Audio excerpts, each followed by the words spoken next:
La nostra famiglia si è sempre occupata della macinazione del grano tenero e la produzione delle farine.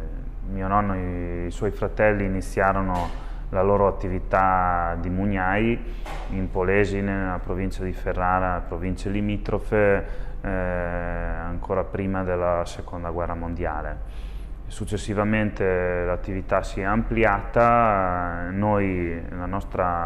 la nostra famiglia ha iniziato a lavorare prima in un molino a Bologna, poi a Ravenna e successivamente negli anni 50 si è spostata a Ceneselli, dove ha operato fino al 2015 nell'impianto che era situato presso il centro abitato.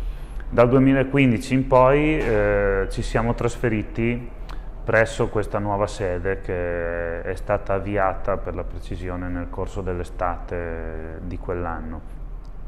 Nel corso degli anni a Ceneselli prima e poi con questo importante investimento di delocalizzazione la nostra capacità produttiva è aumentata fino ad arrivare, dopo varie iniziative di ammodernamento a Ceneselli, le principali dell'85 e del 95, fino ad arrivare più o meno alle attuali 350 tonnellate di grano macinato nelle 24 ore che caratterizzano questo impianto.